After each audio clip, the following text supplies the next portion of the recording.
conference. We would like to thank you for being here. This is the third conference of the society, but it is also a moment to celebrate the 20th anniversary of the Intermedial Studies Center here, the CRIALT, whose director is Philippe Depois, and he will addressing a speech to you now.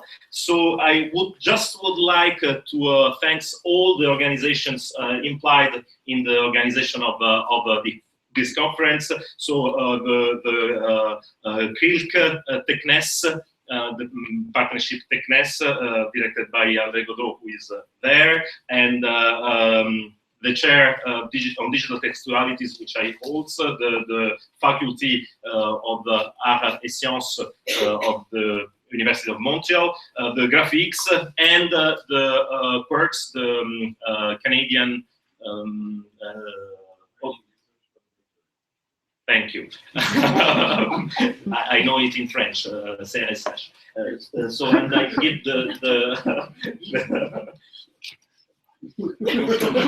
So I take it. Merci d'être là. Merci de vous être déplacé tôt le matin. So we are going to start with the sad news. Lars Silvestra, who is the president of our society, the International Society for Intermediate Studies, will not be here. Is for family reasons. His son is severely ill, and so we express him our sympathy. It's a difficult moment for him. So Gil Kantenberg will act as a representative of the society, and also Giuseppe Pisano, who is co-directing Les Arts Trompeurs with me. Won't be here for other reasons. She didn't get her visa. We have to tell you that more than 25 colleagues could not get their visas. And this is the first time this happened. So they're not on that's why we waited so long to publish the final program, because we wanted to make sure that most of the people on the program would be here. But we lost about 20-25 colleagues, which is really unusual, but it's in direct link with the Trump administration. It's clearly based on that. Of course, people are not the passport, the visas are not declined. They have no answers. There's no confusion. There's just no answers. People cannot make it. We'll have a few announcements, more technical announcement after the welcome words. So I'd like Gil to come and say a few words on behalf of the society.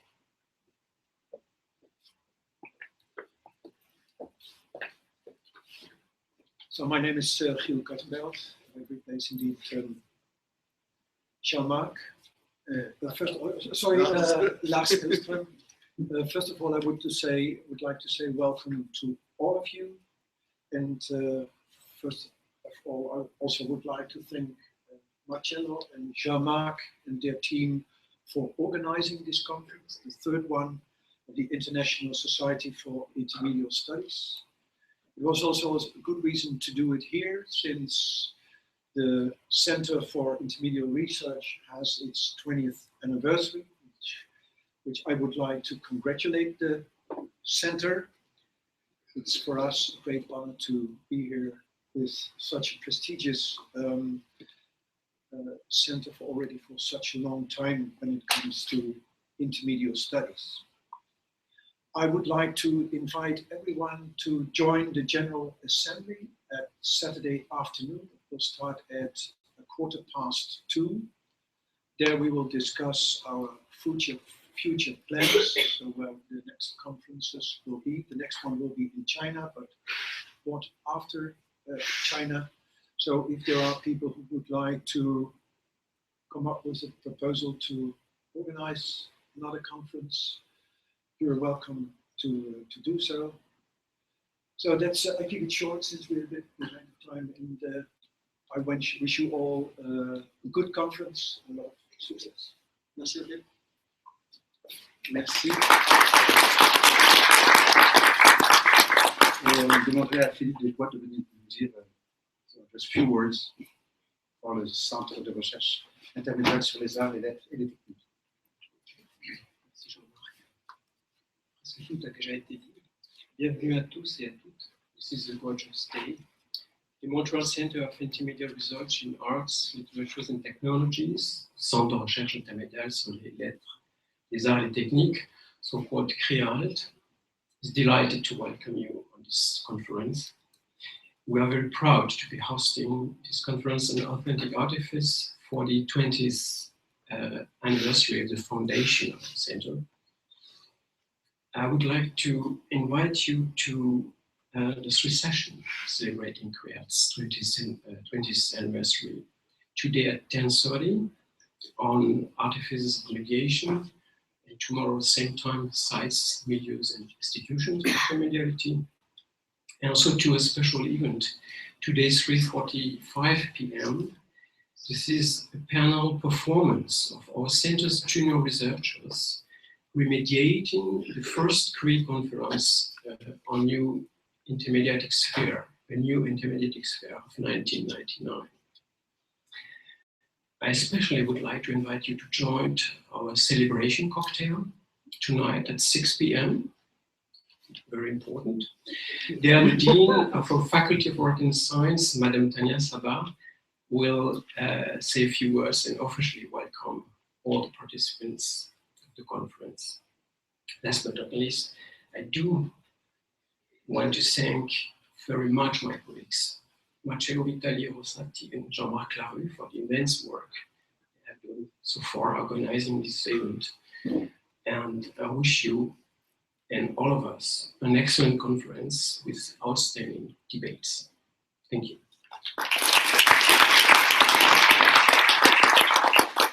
I'm going to say very few words for Les Arts Trompeurs, the Deceptive Arts International Group.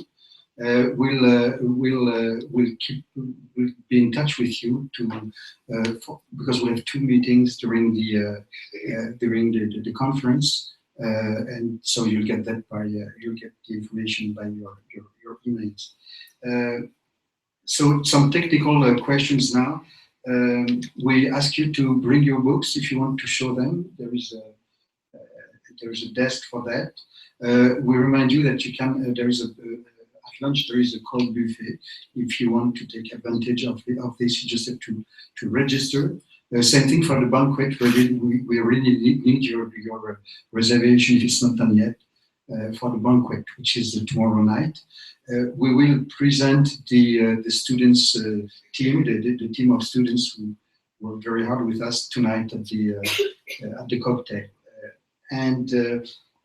So the last thing, we'll do our best to keep the time. So we were a little bit late this morning, but we'll start on time and we'll finish on time. So be aware of that, please. And also we ask you to sign for the speakers if you wish to sign the authorization for us to archive the presentations. I just add a few words about this. The conference is live streamed when we have the authorization of the speakers. So you are invited to accept this this possibility to be filmed and broadcasted. And the hashtag, if you tweet, the hashtag of the conference is Artifice 2017. And so you can find on Twitter the link for the broadcast, and some of the conferences and the presentations will be archived and available publicly. Other, according to the authorizations of the presenter, will not be public, but in our private archives. So it's our pleasure now to introduce our keynote speaker for this morning, who is Jonathan Sterne. And so I invite you, Jonathan, and Silvestra to introduce Jonathan. Thank you.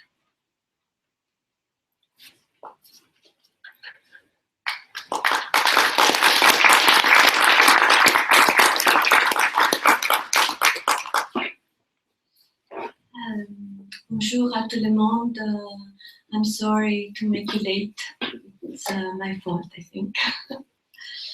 I'm very pleased and honored to open ISIS Third International Conference with Jonathan Sterne, who is Professor and James McGill Chair in Culture and Technology in the Department of Art History and Communication Studies at McGill University. Jonathan has also held fellowships from the Mellon and Woodrow Wilson Foundations, the Smithsonian Institution, and at the Center for Advanced Study in the Behavioral Sciences at Stanford University and the University of Southern California. He has been a visiting scholar at Harvard and New York universities and a visiting researcher in the Social Media Collective at Microsoft Research, New England. Jonathan Sterne is an international key figure in sound studies. His work is concerned with the cultural dimensions of communication technologies, especially their form and role in large-scale societies. One of his major ongoing projects has involved developing the history and theory of sound in the modern West. Beyond the work on sound and music, he has published over 50 articles and book chapters that cover a wide range of topics in media history, new media, cultural theory, and disability studies. In 2003, he published a book that became an immediate classic, The Audible Past, Cultural Origins of Sound Reproduction, and it was published at Duke University Press.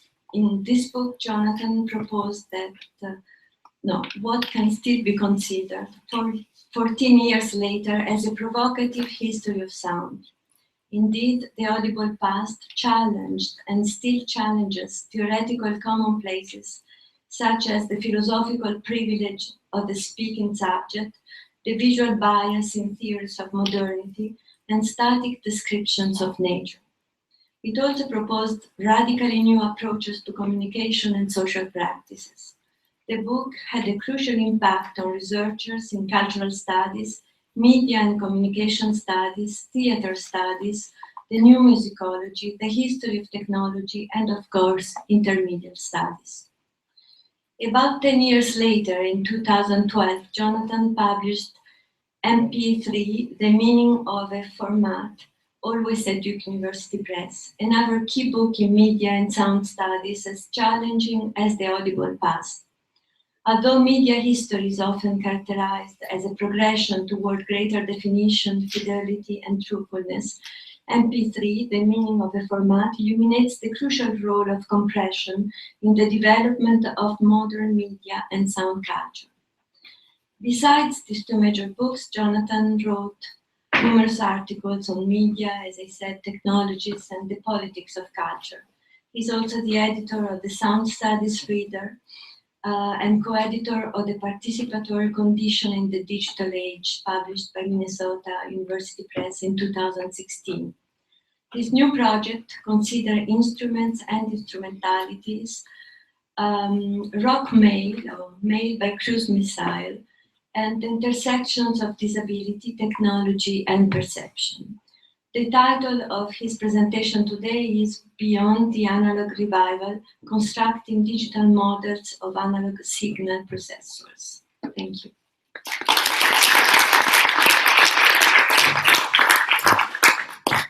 Check. Oh, I'm a little loud. Turning it down. C'est bon? OK. Bonjour à tout le monde. Désolé pour mon français. Et bienvenue à Montréal. I want to thank the organizers of the conference for the invite. It's real. If anybody's running an EQ on this, if we could cut the bass on my voice a little bit, we got the. Anyway, if not, I'll just white knuckle it. So I want to thank the organizers of the conference. It's a real honor to be here with you today. People asked me about the name of the organization, and I said, well, I'm giving the opening keynote for the good ISIS. And also just because everybody just came up here and had to thank other people, I'm going to, in advance of the end of the conference, where hopefully this will happen again, I want to thank all of them. the group that you've seen, Silvestra, Jean-Marc, Michel, everyone else, they've done a lot to support the intellectual scene, to support media studies and intermedial studies in Montreal. And really, this is, I think, one of the best cities in the world to do critical and humanistic work on the media. And it's in part because of all the wonderful work coming out of UDM and the community that people have built over many years. Okay, so a couple things. The reason I sit and give my talks is because I have a paralyzed vocal cord, so sometimes I get a little hoarse by the end of these things. It's just how it works. I can talk about that later. These things also tend to feel kind of long. Like a keynote is like a long performance. So I'm going to give you some signposts. I learned this trick from Daphne Brooks. So I'm going to give you an introduction about analog and digital. This talk, I was really like, what talk am I going to give? And then I realized this talk is actually really perfect for the theme of the conference. But it is a little bit gear-headed and nerdy. So Stuart Hall always had the detour through theory. I request your patience for an occasional detour through technology, and there's a number of devices that will have a lot of letters and numbers in their names because apparently people like that. So I ask your forbearance there, and basically the talk comes in 3 sections. I'll start by talking about analog and digital and audio, and specifically around musical instruments and signal processing technology, so the production side, as opposed to the consumption side, which is what I wrote about in MP3 and some other articles. We're really in the talk when I talk about what happened to me in a storage room in 2012. And then you're in the home stretch when you see rock bands and their stage setups and like a middle-aged man with a guitar in front of a washing machine. Okay? So there you have some signposts. Okay. Excuse me. So, in a 1987 essay, John Mowat noted a changing tendency in attitudes towards signal processing that accompanied the growing adoption of digital technologies for making, for storing, and for transmitting music. He wrote that, and here's a quote, "The fetish of noise reduction has gone hand in hand with the aggressive marketing of distortion boosters and other less obvious instrumental sources of noise." While digital audio recording was marketed as providing perfect sound forever, and initial reviews of compact disc players, for instance, noted the absence of surface noise that came with vinyl records, very quickly it turned out that musicians and recording engineers liked some aspects of the noise. So while recording engineers, for instance, in a rather unfortunate metaphor, spent the 1970s and earlier in a losing battle or a losing war against noise, later in the 80s, once this noise was eliminated, all of a sudden, all these technologies start popping up for reintroducing it as an aesthetic, as a creative strategy. So a classic example is the crackle of an LP record grafted onto a hip-hop sample that was not taken from an LP record. Or simulations of tape distortion, or simulations of complex amalgams of musical gear, amplifiers, compressors, echoes and delays, distortion pedals. So in the intervening decades, scholars have noted the existence of something that they've called an analog revival in response to digital audio, and this is certainly true in things like photography and film as well, although I'm going to be the sounder here, but you can imagine how this might extrapolate to other areas, and I'll give you some suggestions in a minute. But an equally remarkable phenomenon has occurred in the world of digital audio itself, and that's what the topic of the talk is today. Through an extensive labor of translation, hardware and software designers have found ways to emulate and represent analog signal processing technologies in the digital domain.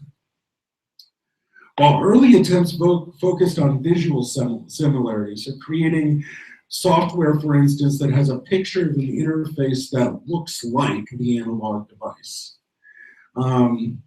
Modeling has since become a huge part of the music technology industry.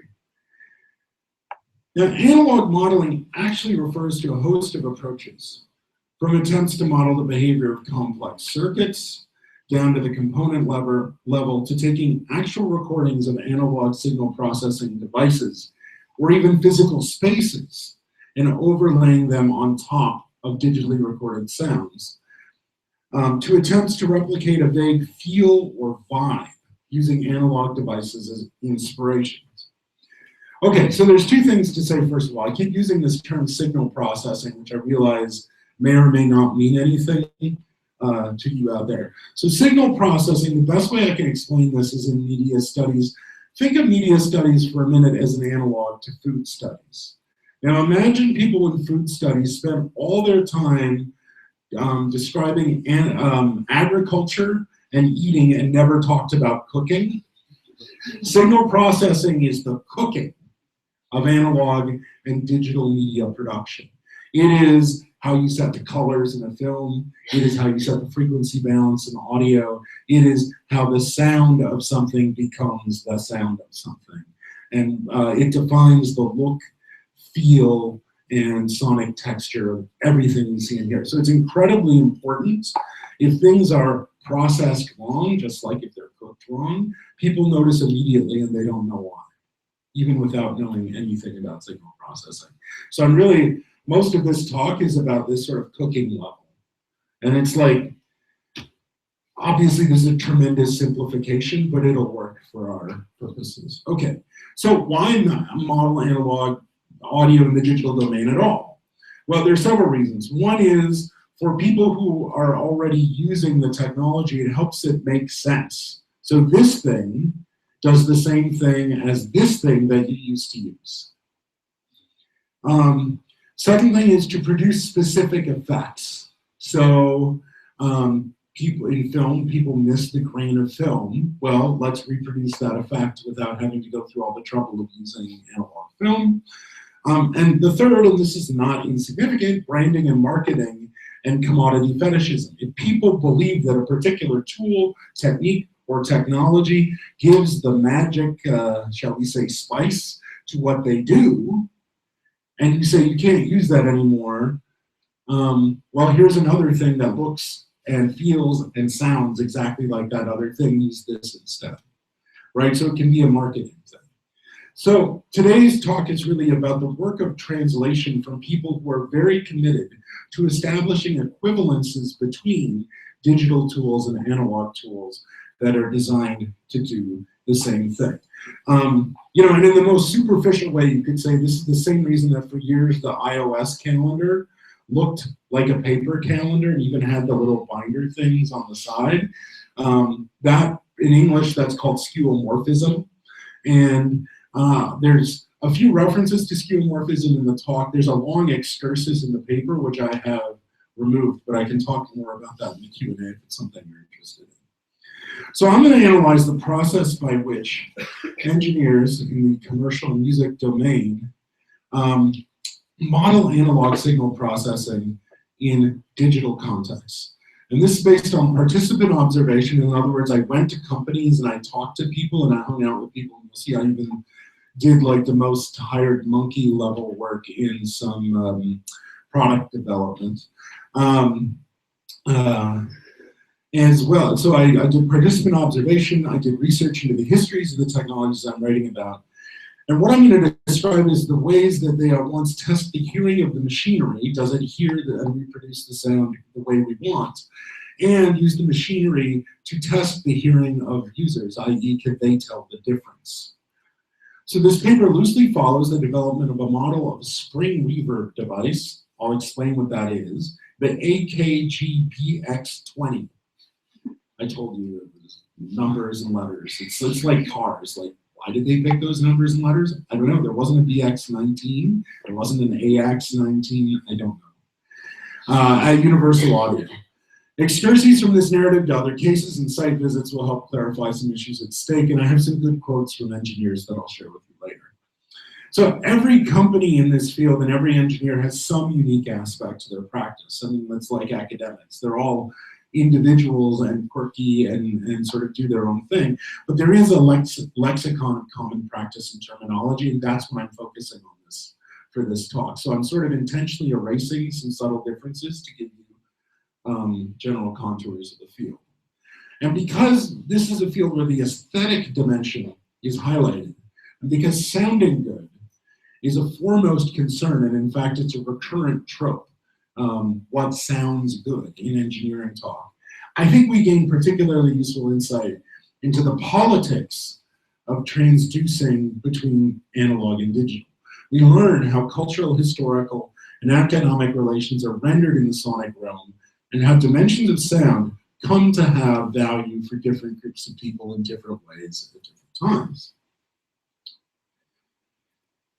Okay, so, and I'm going to focus a bit on listening tests just because that's sort of where the rubber hits the road, and hopefully I will have something to say about how authenticity is deployed in this kind of artifice. So at a basic level, most digital audio models aim to reproduce the sound and the processing behavior of the device they model. And these are two different things, right? One is the means and one is the end. The user experience may be vastly different. All digital models have software dimensions. There's no such thing as a digital model without software. Though some digital models are purely software. So to take an example of a guitar amplifier, which is an example that will recur throughout this talk, all of these are pictures of digital models of analog guitar amplifiers, and you see how radically different they are. In the upper right-hand corner, you've got an app on your phone. In the upper left-hand corner, you have a standalone piece of software or a plugin. On the bottom left, you have a sort of big foot pedal processing thing. On the right, you have a small foot pedal processing thing. And in the middle, you have an actual amplifier whose guts are digital instead of analog. Although obviously it has analog components as well, because there's no such thing as a digital speaker, because the speaker has to transduce electricity back into air, which is an analog process. So the important thing to take away is, theoretically, although I chose the wrong model there in that image, theoretically, all of these things could produce the same sonic results. So if you had them all set up to produce the same sound, you might, especially in a mix, have a hard time telling the result apart. But the interface, the user experience, even like what, at the most basic level, what you're doing with it, very different. So design matters, but sonically speaking, a model can be considered completely accurate or authentic, even if it looks or feels nothing like the device it's said to model. And this gets us to a basic question. What the hell is a digital model of an analog device? And this is where I'm going to be a little bit pedantic before I get into the storytelling part. So recent scholarship has problematized the concepts digital, model, and analog, and unfortunately not device as much as I think it should have. For the purposes of my talk, like where I'm going next, I'm going to stick pretty close to actors' categories. And actors' categories, as any anthropologist will tell you, are precisely not analytical definitions. In other words, analog technology is the technology that musicians and engineers call analog. It's tautological, it's historical, rather than some essential characteristic of it. Digital technology, the same. And yet, humanists spend a lot of time thinking about the ontology of the analog and the digital, so I just want to parse these a little bit. So let's begin with analog. In the audio world, whether we're talking about musicians or we're talking about engineers, in general, for them, analog refers to a retrospective definition, which is all technology before digital. That is not what analog is. That's what they say it is. So it should be noted that not all technologies lumped under this definition are actually analog audio technologies, and not all of them are analog in the same way. In fact, this retrospective use of the term analog actually works to legitimate digital technologies that are said to come after them by lumping everything outside of the digital into a single incoherent category called analog. And this is a little excursus for humanists. So I am going to give you a more ontological or at least lexical definition of analog, and that is a technology is analog when one of its functions is analogous to a quality it analyzes or modifies. So the diaphragm in this microphone is analog because it vibrates in a way analogous to the sound waves in the air that are bumping up against it. That's why it's analog. A analog computer is analog not because it doesn't have a microprocessor, but because it uses tubes or water or some other technology that behaves in a mathematically analogous way to that which it wishes to model or analyze. That is the definition of an analog technology. So analog, humanists also these days love to use analog as non-digital. But I am very committed to the idea that analog is not non-digital. So reality is not analog, and our senses, with a couple small exceptions, are also not analog. The analog is not that which lies outside the digital or outside of mechanical reproduction. The analog is a particular regime within the history of mechanical reproduction. And I put this up here in case if you don't want to write all that out, just Google culture to leave my name and analog, and both the draft and the final version should come up. But I just want to emphasize this point because I might not get back to it, which is the reason why you don't want a notion of analog as reality or everything outside of the digital. There are two reasons. One is that it reifies digital as artificial and analog as organic. And basically, so that's the first problem, is that it displaces the problem of all media reproduction that's basically been noted since Plato, where he says, writing and painting aren't as good as speech because they lack the fullness of organic life. That's the same argument that you see now transposed onto digital versus analog. But the second thing is it dehistoricizes analog media technologies, and in a really weird way, because if you say that analog somehow matches up to nature, what you're saying is in the entire, Gary Tomlinson has now stretched it out to 1 million years of human and proto-human representation, sounding, communication. In 1 million years, there's about a 100-year stretch where our technologies magically line up with nature, and every other time they're artificial and technological. And to me, I think that's a highly suspect proposition. And I can say more about that in the Q&A. That's a really important point for me and something I feel obviously strongly about. Okay, moving along. Okay, so I said I was going to be pedantic. Digital. So digital, among my actors, is generally assumed to refer to any technology with a microprocessor. But this too is an actor's category that elides the ideological work of the definition, since in many cases the things in the technology other than the microprocessor, including some of the things that are at the core of what a technology does, like say send sound out of a speaker, do not exist in the digital domain at all. Right, and so like analog, digital is a marketing term.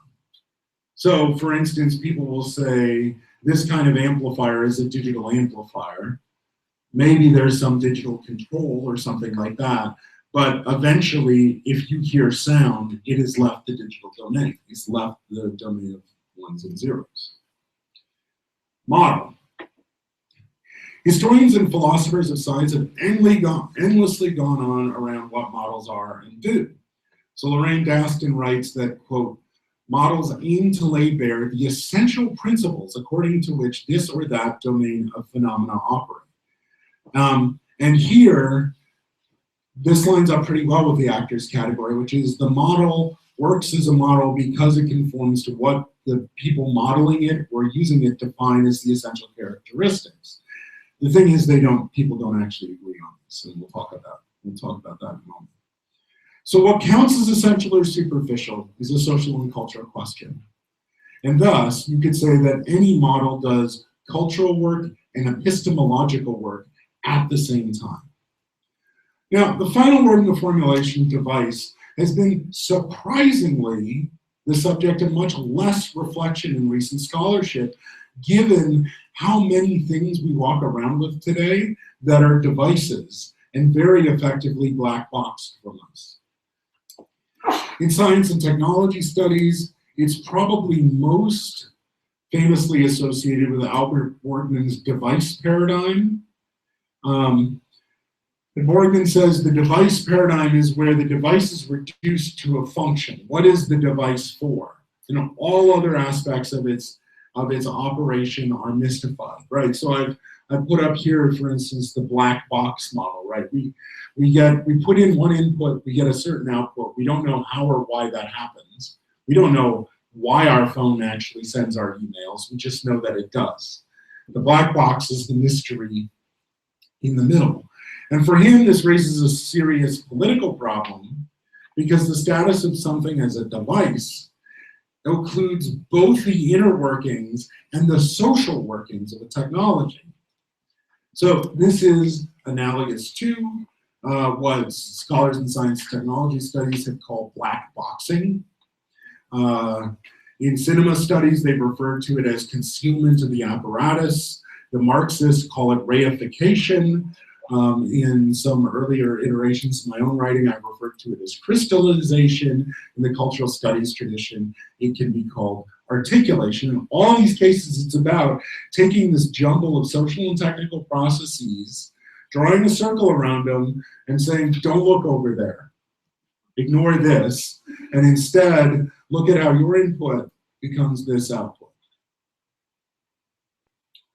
So obviously all these terms have different theoretical histories, implications, and political resonances, but they focus on defining what aspects of a technology are to be in the foreground of the user's attention and what are to be hidden from users, right? And even this room works very well in terms of reinforcing the device paradigm. If you just look around at where the projector is, look at the projectors in that back room, and then look at how your seats are organized to orient your gaze, right? So we're living the device paradigm.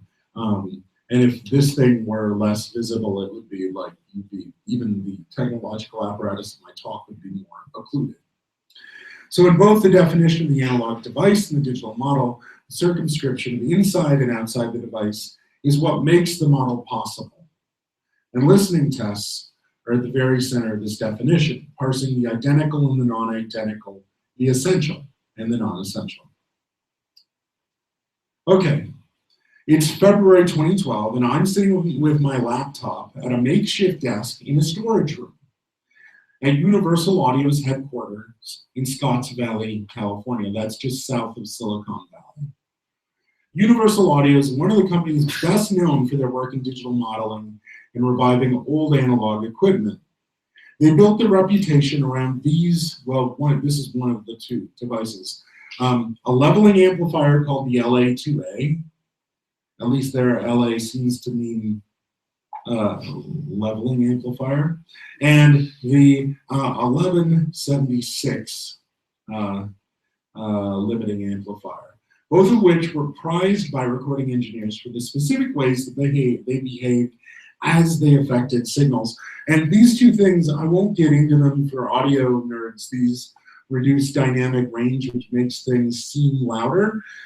They're really important for the sound of instruments like guitar, bass, drums, and vocals from, especially like in the 1970s and 1980s. So very central to the sound of popular music in this period, and very easy to use as well. So what you see up above is a picture of an actual 1176 with like a shot into its circuit. And on the bottom, what you see are screen renderings of plug-in versions. that are designed to look like, right, this is classic skeuomorphism, look like the front panel of that device. Okay, so that's what they're famous for. When they were refounded in 1999, Universal Audio began manufacturing those things again, so the actual hardware. But they also built digital models of these and many other devices to be used as software plugins to enhance the functionality, experience, and sound of music mixing and editing programs, the most famous of which is Pro Tools. But basically these are they're called digital audio workstations, and they're used in professional audio production for music, for post-production, for film or games or TV. And it's how, for instance, you balance, say, background music and vocals either in a song or in a TV show or something like that. Again, tremendous simplification. So almost every commercial music recording made today passes through a DAW, digital audio workstation, at some point in its production process. And usually it plays a central technical role. So my host is Jonathan Abel, a mathematician and signal processing expert who contributed to UA's original LA and 2A 1176 digital models. And listen to what I just said, original digital models, because the models have actually been updated since I did this paper, and we can talk about that later if you're curious. In addition to being a mathematician, Jonathan is a historian of these devices, having spent a lot of time listening to different models and versions, visiting them in professional recording studios, and discussing their use history with professional recording engineers. He's also an intellectual of the process of modeling, having helped to build Universal Audio's paradigm, you might say their model of modeling, along with his colleague David Berners and several others. And he helped to found a course in signal processing for audio at Stanford Center for Research in Computer Music and Acoustics. Jonathan and I have talked over his approach at length. He spent time explaining the math of analog and digital to me, and I've sat in on his course. He's been generous with his time, but I also sense, academic to academic, that he can't help himself. There's always more to talk about, another layer to peel away, another pool of questions to dive into. Abel is fascinated by the smallest mathematical details of what these devices do to sound. He has both a mathematical and a sense of them, both a mathematical sense of them and a deep aesthetic appreciation for the gear, understanding himself as part of a lineage of signal processing researchers that transcends analog and digital. In other words, he was a guide to this stuff before I ever showed up on the scene.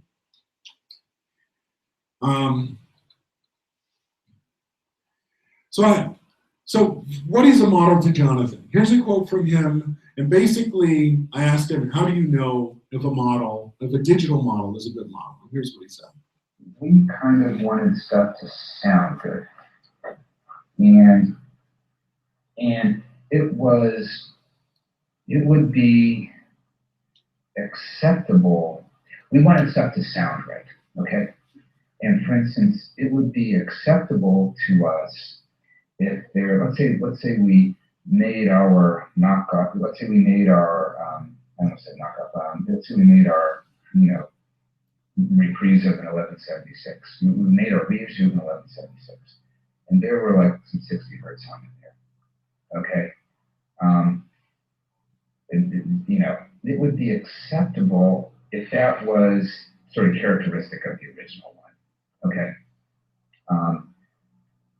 I mean, there is some dissonance between faithfulness to the sound of the original and, more, 30 years on sensibility to how stuff should sound, what stuff should sound like. And, we wanted to be able to, both with our plugins and with our hardware, we wanted to be able to play some, run a track through a process and have a recording engineer who's worked with the stuff say, that's an 1176. Okay, so a few things. You listen to Jonathan sort of struggling with language to describe what he's doing at the beginning, right? We wanted stuff to sound good. We wanted to sound right? He's struggling with like, okay, what are even the adjectives I use to describe this kind of equivalence? And then at the end he winds up, well, really we wanted this other person to say these two things are the same, right? That's the effect we're trying to produce. Okay, so how do you get there from an engineering standpoint, from standpoint of building the signal processing technology? Well, we have to go back to the storage room, and I've given you a map of universal audio as I knew it. There it is, my crap rendering not to scale. By the way, I have another paper called The Sexual Politics of Music Equipment, where I use this map for something else completely different. So if you want to ask about that in the Q&A, feel free. So yeah, that's roughly where I am in the building. And I'm going to also talk about the two rooms above it in a minute, this anti-studio and the studio. Okay, so I'm sitting in this closet. I've hooked up my laptop, the predecessor to this one, to an audio interface, which is connected to the AKG BX20 spring reverb. So a spring reverb, what it does is it produces the sense of sound echoing in a room. And it does it through a very analog process. It converts the sound into electricity, which is then sent through a spring. And because the spring vibrates in a kind of sort of random-like behavior, but also the vibration decays over time like echoes in a room, what you get is a sound that's something like reverberation in a space. So you can see the AKG BX20 is important in the history of spring reverbs because it's a really big spring. So that thing is bigger than, to give you a sense of the size, it's not as tall as me, it's maybe 3 feet tall, so larger than a dorm fridge, slightly smaller than your fridge. And you can see there's the guts of it there, the sort of stuff to convert sound into signal into electricity that runs through the spring and then back out again. And then on the right is Universal Audio's digital model of the control panel, right? So this is what the software would look like if you opened it up on your computer. And again, you'll see the interface, and anybody who's ever used any of this stuff knows knobs are really inconvenient on a computer screen. It should be sliders or something, because when you're using a mouse, it's a little bit, like it's not there for ease of use. In fact, it's there for feel of use. Okay, so I'm sitting in a room with this thing with the predecessor to this computer running sounds out. Okay, I've explained the BX20. Here's a signal flow diagram that I will spare you. Okay, so BX20s, why model it at all? They were popular in recording studios, adding a signature ambience to various famous recordings. And this is a common trope in modeling, which is you model the technology that was made famous by famous recordings or famous performances, right?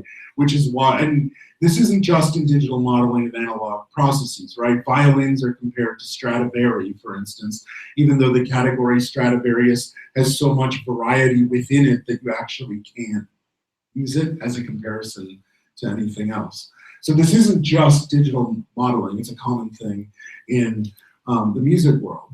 But reverbs like the BX20 were often part of studios' mystique. Some even developed a lore around them, such as the Echo Plate 3, which was a competitor to the BX20, that was at Muscle Shoals Studio in Sheffield, Alabama. And supposedly because of the humidity of Sheffield, the spring had a particular sound that gave, a certain heft and murkiness to the recordings done at Muscle Shoals in its heyday. Now, recently, that unit has been relocated to a studio space in suburban Huntsville, Alabama. And I confess that upon hearing it in April 2015, when I was in that space, I couldn't distinguish its special characteristics in contrast to other spring reverbs I'd heard in person or on recordings before or since. Now, whether this indicates a shortcoming in my own sonic skills or evidence of lore taking precedence over engineering principles, or both of the two being equally true, we'll never know. So I'm in that storage room, And Jonathan and I are sending signals into the BX20 and then recording the signals. I'm using software called Ableton Live, which allows you to trigger samples really easily.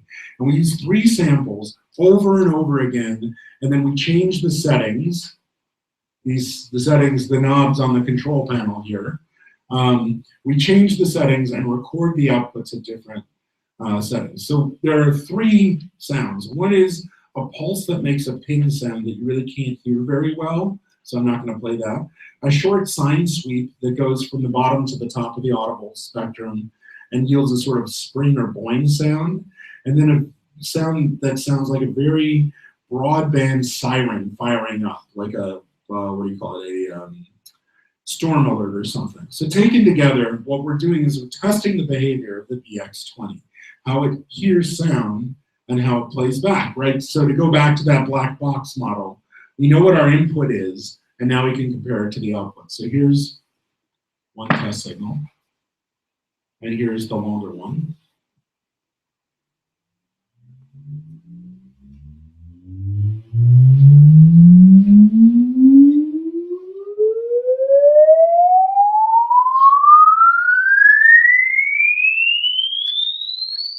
Sorry, that's a little loud. Okay. So what do you get? Well, here's 2 examples from that session. So these are the actual test signals that were used in the modeling process. Here are those 2 sounds run through one particular setting on the BX20. I think. Oh, here's one of them.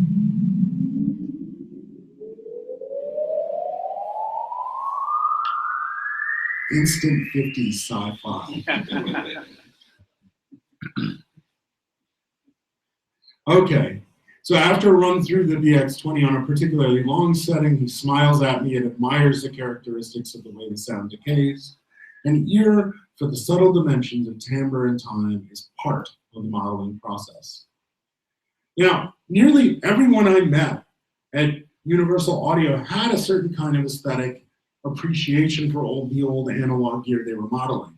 This appears to be an important part of the business.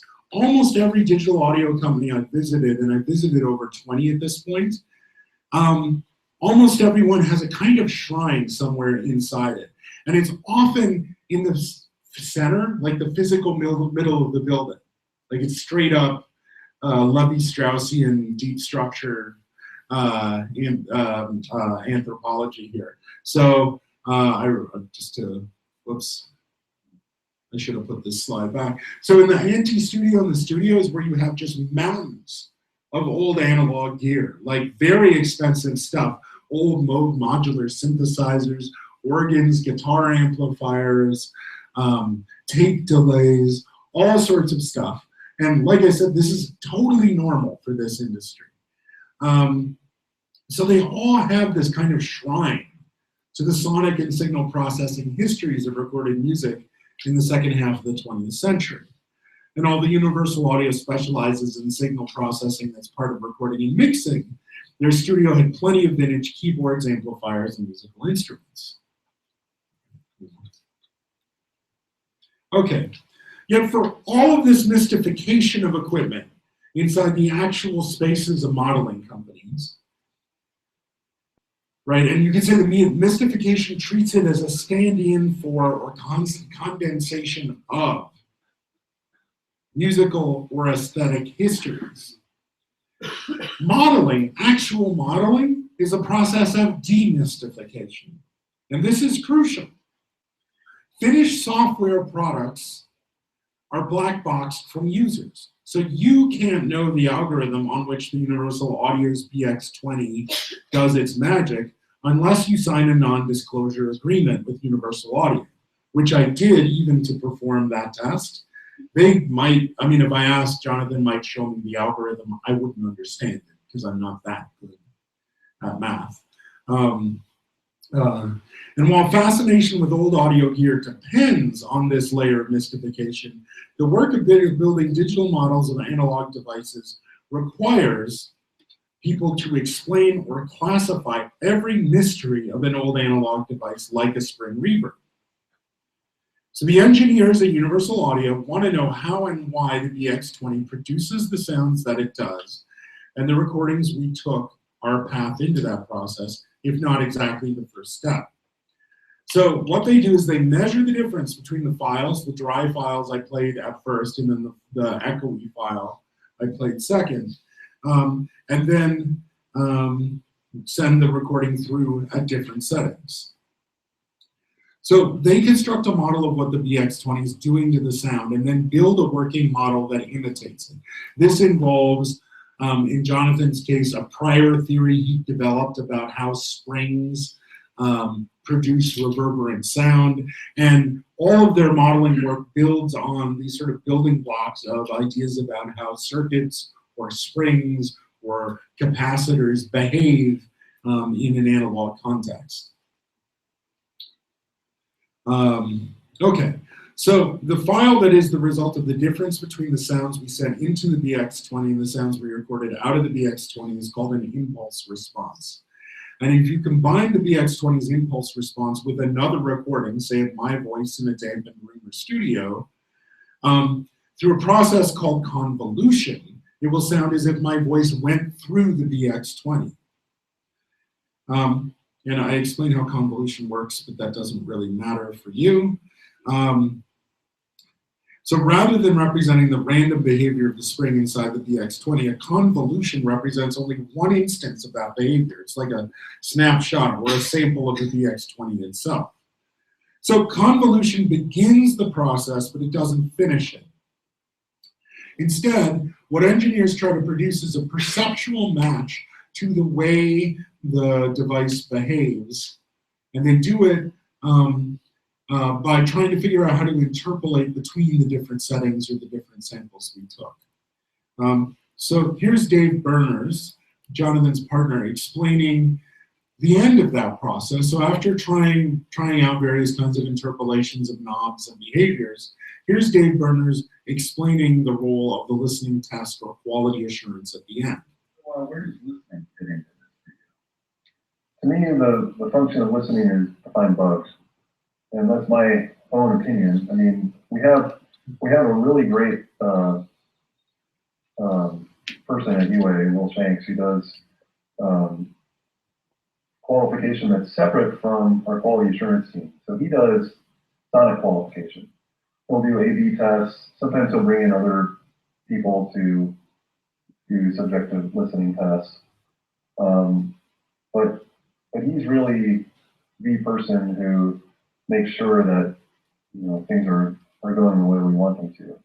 But and he provides us a lot of feedback. Like he'll tell us qualitatively what's going on when we listen to something.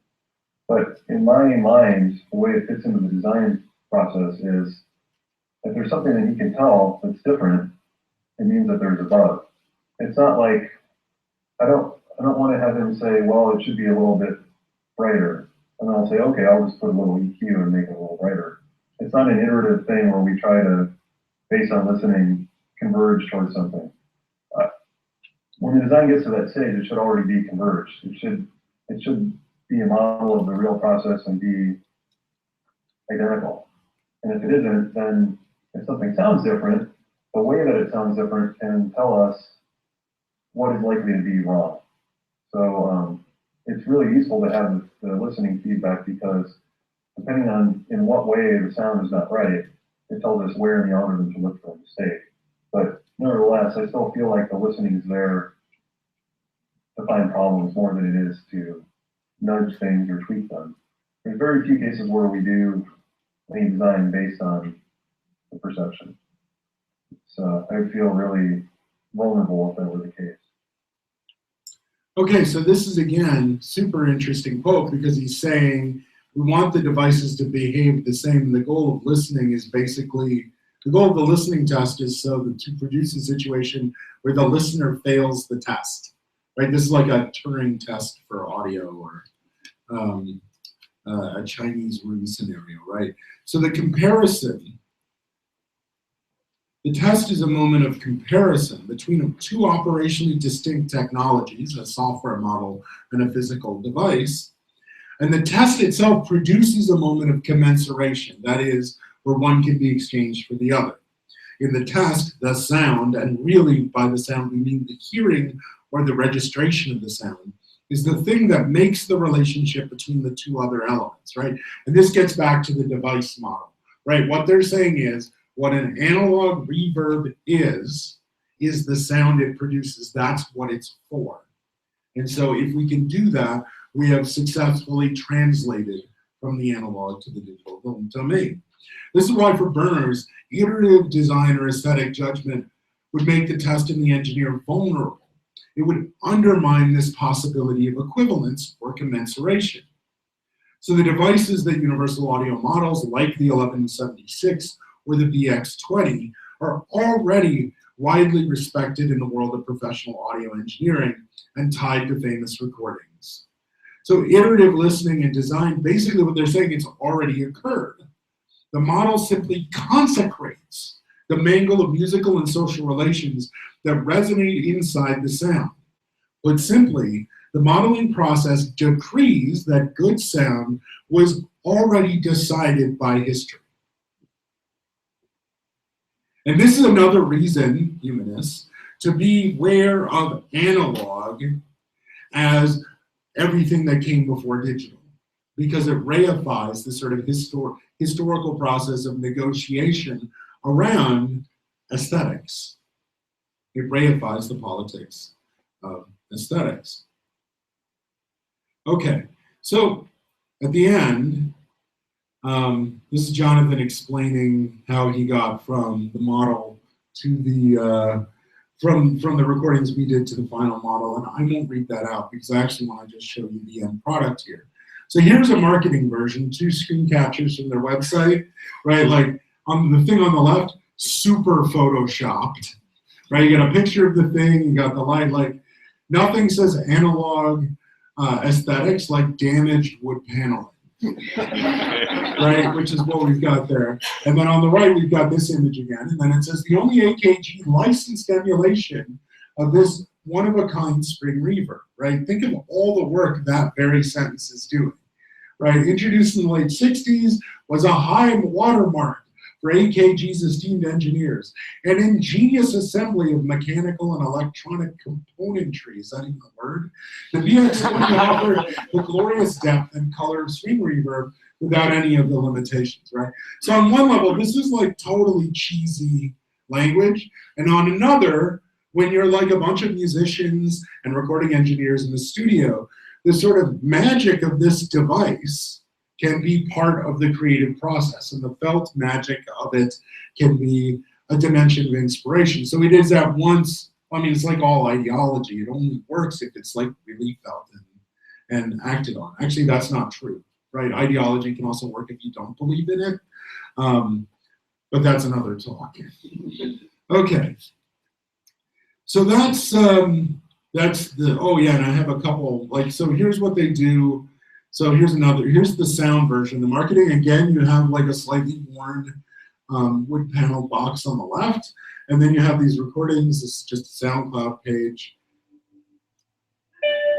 Here's your dry guitar, which isn't dry at all. It's already run through an amplifier and vibrato sound. And now 2 different settings on the plugin.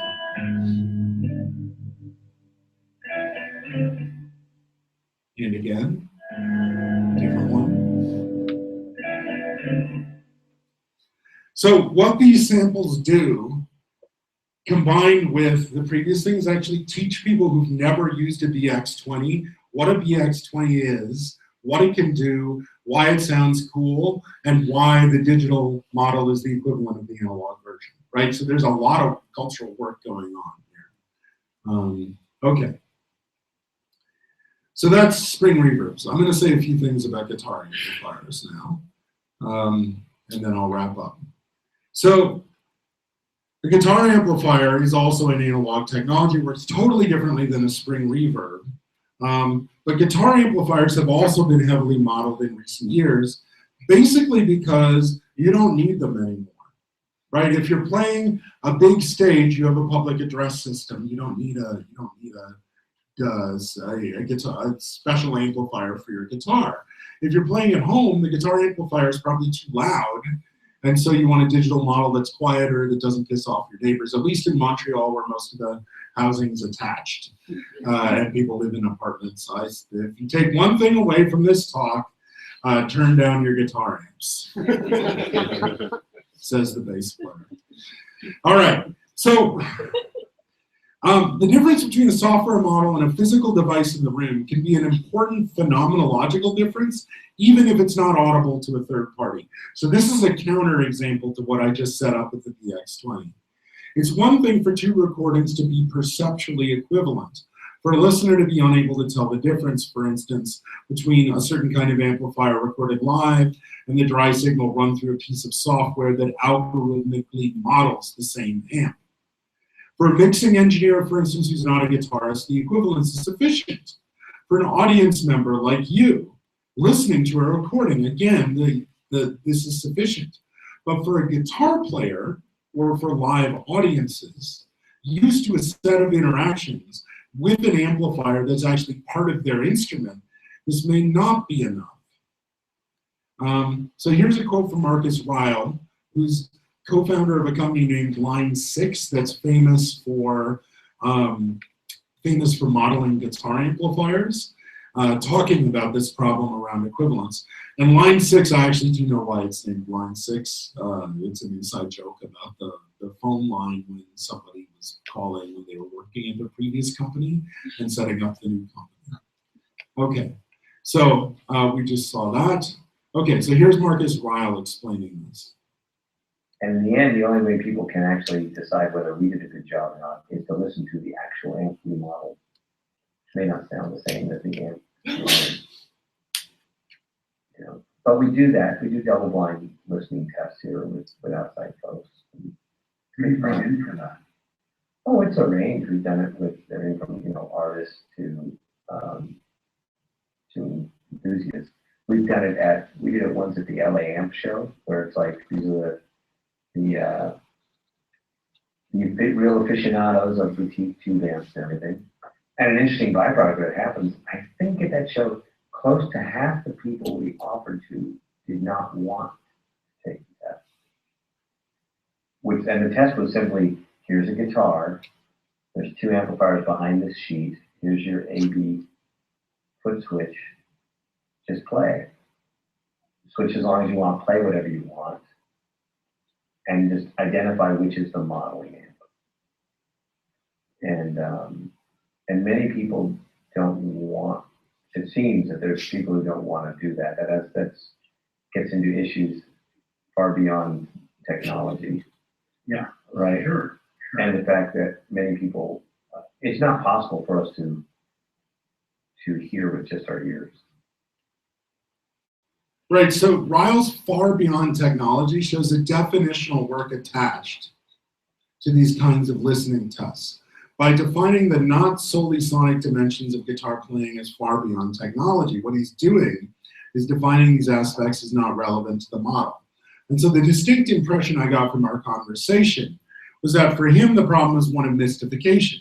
Guitarists simply believe there's some magic in the devices, where to the engineer, they can be explained and those explanations can be operationalized in a model. But there's another possible interpretation. It's possible for the sounds of a model and a device to be indistinguishable from one another, but that the behaviors around the device to be totally different. So, for instance, if we're talking about a guitar amplifier, there's a guitar hooked up to it. And there's a pickup, which is like a microphone on the guitar, which registers the sound of the amplifier. And so, especially turned up loud in a room, you can hear and feel it. Electric bassists, I'm a bassist, will speak of the pants flapping dimensions of a large bass amplifier played at a high volume, pants flappingness, also another takeaway term. So the sound can be recorded and recreated with different equipment, but the embodied experience of playing at low volume without a physical amplifier in the room might be completely different. In sensing sound, Nina Eidsheim uses the term sonic reduction, oh, we're not there yet, to describe understandings of sound that treat it as a disembodied phenomenon, i.e. as only sound. In the case of playing a guitar, an analogous phenomenon occurs. Sounding and hearing are multisensory for both the human being and the equipment. And if the embodiment of the signal processor matters, then so too must the body of the listener or the user. Now, of course, the notion of an embodied guitarist is like as gendered as you can get, and also raced, and also shot through with sexuality. Steve Waxman uses the term technophallus to describe the performative dimensions of the instrument. And even though record numbers of women have taken up electric guitars in recent years, gender remains a basic problem, ranging from embodied guitar performance with breasts, as Mavis Payton has wonderfully documented, to different norms and averages in relative body size, weight, and the shape and design of the instrument. So what's striking about all these discussions is they focus on the iconicity of the guitar, separate from the amplifier, but amplifiers also carry tremendous symbolic freight. So on the upper left-hand corner, you see like a row of actual amplifiers used in a concert. On the right, here's your middle-aged man playing electric guitar in front of what appears to be washing machines. This is a guitarist from the Canadian band Rush, who when they realized they didn't need, that's called a backline, they realized they didn't need one anymore, also realized that they had to have something there. And so they moved on from washing machines to chicken basters and several other technologies, which I think is an interesting comment on masculinity, domesticity, gender, tied up with all of this, especially as they're sort of aging out of like credible macho behavior. And then in the bottom left, this is a picture of a Meshuggah concert. They are an extreme metal band. They also don't bother with amplifiers anymore. And so what do? They put up pictures of vaguely evil-looking things, and then they have eye-searing LED displays behind them, right? So the backline produces something important. Okay. So to say that the presence or absence of an amp is a purely sonic question then misses out on all this cultural work that amplifiers do. And as a business, Line 6, Marcus Ryle, the guy I interviewed, takes a super pragmatic approach. They build amps, they build software, they build signal processors. We got you covered no matter what. And this is precisely the kind of collapse we often find in technologies. The device itself exists within the web of much larger and more sophisticated social apparatus. So yeah, obviously we could do more with the gender politics of guitar amps, especially given the increasing prominence of women and genderqueer guitarists in recent years. But to treat sound as the only thing in amplification is clearly only one part of the puzzle. Whether or not there's an audible sonic difference between the Line 6 model and the analog amplifier models, for many users, there remains an irreducible cultural difference that has to be dealt with one way or another, right? So in two of these three examples, these people are absolutely committed to modeling, but they're like, oh, but wait, this actually transforms our performance practice. And we have to deal with that in order to make sense to an audience. Okay, so I'm gonna wrap up now. To create a digital model requires establishing relations of equivalence at each stage. Whether it's done by people or machines, listening is a crucial part of that practice, but so is developing a model of how the device does what it does, right? A working theory of analog history and practice. So every digital model of an analog process has to have a theory of history basically built into it, right? And so we're back to the device model. What does it do and for whom? So in the process, a model identifies essential dimensions of the analog device and brackets non-essential elements. Is it the sound? Is it the performative dimension? Is it a feedback loop? Is it something else? We might therefore be led to ask how much of the sound of a digital model is essential versus how much is superficial. Can digital models of analog devices be said to be sonic skeuomorphs as well as visual skeuomorphs? That's the part I didn't get into today. Or to put it another way, what does a difference matter if you can't hear it? Perhaps the difference matters aesthetically to the degree that aesthetics are not reducible to measurable perception. But the difference that matter may also lie further out. to bodies, to cultures, and to whole political economies. Who gets to signal process and under what conditions is a central question, or should be, of media theory. And the very question that's left aside in the listening test, and the very question that has to be settled in order for a model to do its work. So if the rhetoric of the listening test produces a sort of Kantian context that transcends context, then our challenge is to reconstruct it and show how it could be otherwise. Thank you.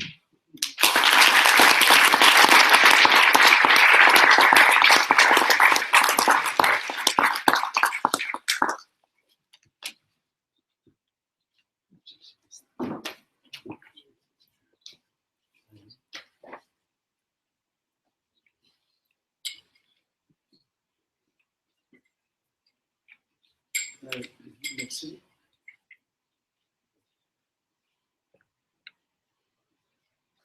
Merci.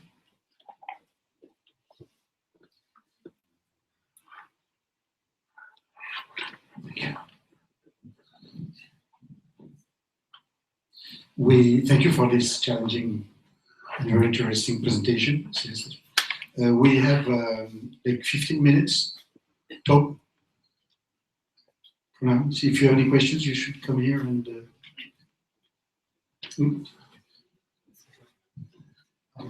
You guys are totally. Oh, I'm much louder too. Okay, I'll ride the gain here. You're totally off screen too, but go ahead. Yes, thank you so much for this amazing presentation. Can you tell us a bit more about the kind of what you call analog shrine in every digital modeling company? It's very interesting, this word shrine, analog shrine. Okay, turning myself down. Okay, so is shrine the right word? I mean, certainly the engineers there would poo-poo it, but I mean, these are rooms you walk into and like the equipment is, not always. Sometimes the equipment is like stacked up on shelves and like the lights don't even work. But certainly in universal audio, it's like well lit, it's beautifully assembled, it's set up to walk in and play and use. At line 6, they actually had a case where they put the amps that they modeled behind glass. That's the Marshall we modeled. That's the Fender we modeled. At Electron, which is where the models, where their analog modeling and analog reproductions aren't meant to be exact copies or to stand in as exact copies. They have a much more functional room where stuff is just stacked up and they're like, we basically trade with other companies so we can try stuff out and see how it works. And there it's more like a cabinet of curiosities if we're going with that model. But what I think is interesting about all of them is this need to construct some kind of analog history and historicity in order to produce a story about the relationship between digital and analog processing. So, and I'm sure there's, like I said, there's this analog shrine. I'm sure there's an exception or two. Like I can't think of one right now. You know, and I guess some shrines are better maintained than others too. But yeah, it's often physically in the center of the building, which I find, or the space. Like sometimes the space is like a big modern open office, like Teenage Engineering in Stockholm, Sweden is like your classic new media company where like there are no walls. It's just like one big room basically. And then there's a little room off to the side where they have like all these old speakers they've modeled and some old keyboards and things like that they used in building some of their newer equipment. But yeah, I'm not sure. You said tell me more, I told you more. If there's a more specific question, I'm happy to answer.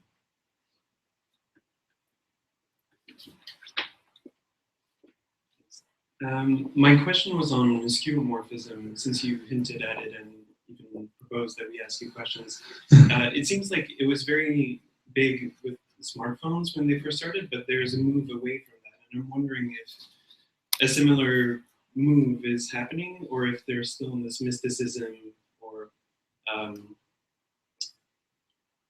there's another word I'm trying to find, but essentially mysticism that maintains the skeuomorphism in audio, both audio and visual in the interface? Thank you. That's a, excuse me, that's a great question. So two things. The word I would use beyond mystification is commodity fetishism. And I mean that not, like, there's this whole Western Marxist tradition that says commodity fetishism is like false consciousness because it reifies all the dead labor that goes into the device. But I'm more of a fan of someone like Michael Kossig, who says that commodity fetishism, like the belief in the magical power of commodities, actually does real work. And when you're talking about any kind of creative artist, right? Artists talking about like what kind of canvas or paint they use, musicians talking about strings or instruments or like beads, like there is this idea that the thing provides inspiration for making great art. Luis Meintjes in Sound of Africa does a great job of sort of breaking this more anthropological idea of fetishism down. So skeuomorphism in digital audio does two things. I think one is it allows this work of translation. So something like smartphone skeuomorphism disappearing largely, I think, has to do with the fact that you know, changing organizational politics at Apple, where people who were in favor of skeuomorphism had free reign, and then the people against skeuomorphism had free reign. I don't know so much the history of like Google interfaces and things like that. But you still have trash cans and recycling bins on your desktop and folders, right? So that kind of thing is still there. And when I asked one of the inventors of Pro Tools, Evan Brooks, like, why'd you make a visual representation of an audio mixer as your main interface for your software? He said, well, we wanted audio engineers to be able to adopt it and use it without thinking too much, right? So the skeuomorphism allows that quick translation from one device or technology to another, right? And like, why is my mechanical pencil like these colors? Right? I mean, even here you see it, right? So it's a standard design principle. What I'd say now, like if you look at the history of digital modeling technologies, is rather than the skeuomorphism like rising and falling, what I'd say is it's moved, right? So a professional engineer cares much less about it, and there's this sort of move towards flat interfaces, which has to do, I think, with trends in digital interface design more generally, which I think is a highly fashion-conscious field, right? Your gear's only going to look new if the software interface looks cool and up to date. If you like open your new smartphone and you get the equivalent of a 90s MySpace page, that's like not good marketing. Also, take-home advice. But at the same time, you know, you can find like lots of new synthesizers with wood panels. There's a great history on Sounding Out, the Sound Studies blog, which is somewhere on the back of my computer here. Tara Rogers has a great history of like wood panels on synthesizers. Like, what are they even doing there? None of them need wood. So like you can sort of see it now being used more as like a way of signifying to musicians or artists, or for them to signify to each other, and a way to sort of cash in on the vintage craze, and it becomes more, I think now the skeuomorphism is about, it's more about enthusiasm for the old stuff and playing to that than it is about translating for people, because most of your audio engineers now who are younger have come up, and the older ones did the switch over years ago. You know, if somebody's like actually cutting analog tape at this point in history, it's because that like that's their artistic practice, not because they think that's the best way to edit audio. So, so that's the like capsule version. And then the question I ask in this paper is like, is there such a thing as a sonic skeuomorph? Which I think there is. And sonic skeuomorphism is about this sort of construction of identity, to say that this is this, even though that the device parameters are entirely different. And so you could have, I mean, you could have like an audio unit plug-in on an Apple computer with basically no interface at all, just a bunch of sliders, or even, you know, do it in MATLAB where it's like a command line interface. And if the sound is morphologically similar and the behaviors are drawn from this other regime of processing, that's skeuomorphism.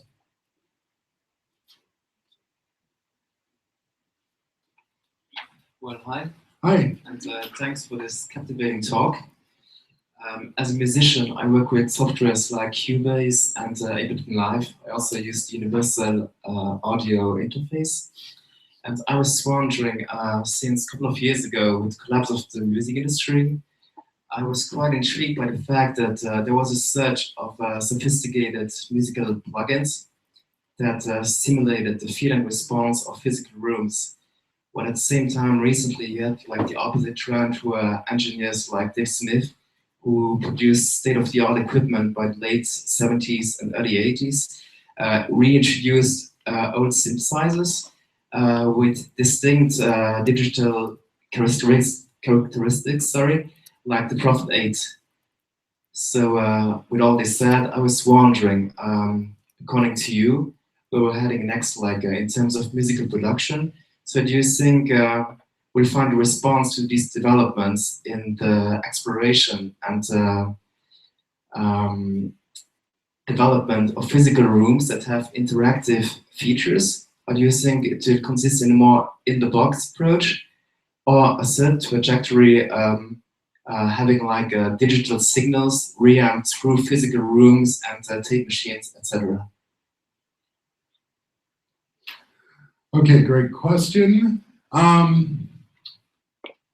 Well, so I think so one answer is if you're actually looking at artists, they're sort of going in all directions. Most of the people who I know who do like global level touring, even if they use a lot of analog hardware in their studios, the computer is just so much easier to carry onto an airplane than a giant, rack of synthesizers and things like that. Until you reach a level, so they're like this mid-level of musical success where you're playing these sort of global festivals, but you can't afford like a team of roadies or something to carry all this stuff for you. And so they'll bring the laptop and maybe like one thing or two things. So the in-the-box processing, I think, is super convenient for lots of people. But at the same time, when you talk about the collapse of the industry, one of the interesting things that's happened is look at which studios have failed. The super high dollar ones, the really famous ones, have had, or a step down from that, have had the biggest trouble. The ones that are really connected to their communities, like Hotel Tatango here in Montreal is a great example, still doing fine. And so I think it's an interesting thing about like which parts of the industry are collapsing and which aren't. And the ones that depended on the earlier regime where certain people had a monopoly over access to recording equipment are the ones that are having the most trouble. As far as where we're going next, Dave Smith is a really interesting example because he's also a Silicon Valley product. He was one of the first people to introduce digital control into analog synthesizers, which in the 80s was this amazing thing. I mean, the first thing called auto-tune was a thing that automatically tuned your synthesizer. So if you were a gigging musician in Montreal and you're like, brought the thing out into the cold, and remember, it's made of metal and wires, and like those things don't like going from very cold places to very overheated places, which is a common experience in Montreal anyway. He and Tom Overheim developed a feature that they called auto-tune that automatically tuned the synthesizer and put it in pitch in the same way that you would tune a guitar or bass or something. So Smith was actually involved in digital. He's also one of the architects of the MIDI specification.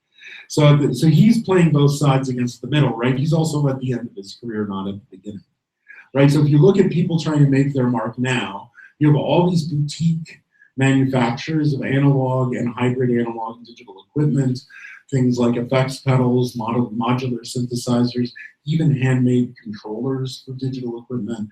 And because of global shipping, changes in global shipping, changes in the international economy around things like components and parts, it's become possible for these small scale businesses to come up and flourish, and you can find them on the internet in a way that, when I went somewhere in the 1990s, I might legitimately find a piece of audio equipment I'd never seen somewhere else. Whereas now that would be highly unusual, except if I just hadn't seen it before. So you have that, you have a proliferation of that, and I think every musician is now charged with sort of figuring out, well, what are the essential parts of my practice? Like, is it about interaction with knobs, for instance? And if it is, are those knobs connected to a specific function, or do they have an arbitrary relationship that I set up, right? So we're in a moment in history where artistic practitioners are deciding how much control they want and what kinds of control. And I think that's the thing. Like, if you look at the artist bios, it's something like Newtek here. What you'll see is endless descriptions of sort of control protocols, and when randomness and improvisation are introduced versus automation and control. So that's the best I can do. There is no general trend. People are just trying a lot of stuff. What'll be interesting is in about 20 years from now, when the people who are at the center of the Analogue Revival from the previous generation are no longer basically running their own businesses. And then do they continue on in perpetuity? Like Moog has, for instance. Bob Moog died, and basically the company is owned by its employees now. Or will it go in some other direction? Dave Smith is actually a much smaller shop than Moog. Thank you. I think we have to stop here. And I would like to thank again Jonathan Sterne for his very inspiring and stimulating talk. And thank you very much. Thank you.